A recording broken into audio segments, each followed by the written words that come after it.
10 days of terror raining down on the people of Gaza. We're now on day 11. Over 200 Palestinians killed, including over 60 children. Lynch mobs roaming the streets of cities within Israel, shouting slogans like "Death to Arabs," backed up by state forces and targeting Palestinians. Ethnic cleansing continuing in East Jerusalem. And what was the response of the international community?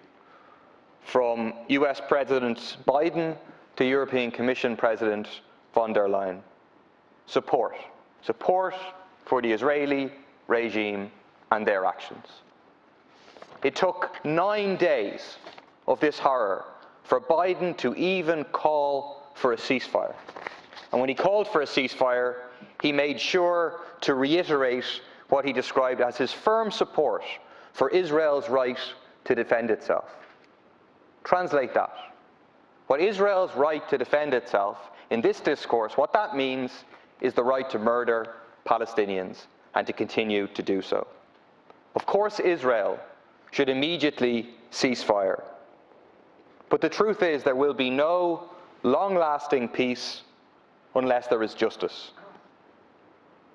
Unless there is an end to the occupation of Palestine, unless there is a kicking out of the forces of imperialism and capitalism which have brought nothing but division and racism and exploitation to the Middle East, which on the basis of ordinary people, working class people being in power, could ensure a just solution, including the rights to a homeland of the Palestinian people as well as the Israeli Jewish people. Something positive in this whole horror that has unfolded, something that gives a glimpse of how a force exists to bring about that sort of just solution, is what we've seen with Palestinians, no matter where they're located, rising up together. In East Jerusalem, in the West Bank, within the borders of Israel, in Gaza, and in the refugee camps in Jordan and in Lebanon.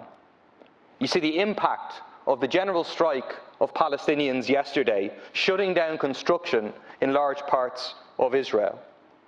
You get a glimpse of the potential power and the outlines of a new third intifada, which, if based on the methods of the first intifada of mass struggle and democratic control from below, holds the key to ending the occupation.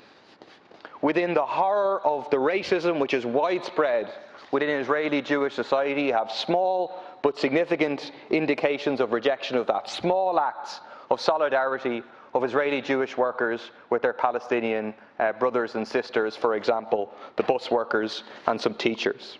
But also, and I'll finish on this, a global uprising of solidarity, of people demonstrating around the world. The IPSC have called on people to mobilise again this Saturday at 2 o'clock at the Spire in Dublin.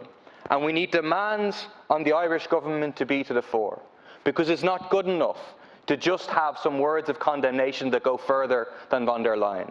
If the Irish government is serious, well then it needs to kick out the Israeli ambassador and send a message around the world. It needs to pass the Occupied Territories Bill. Thank you.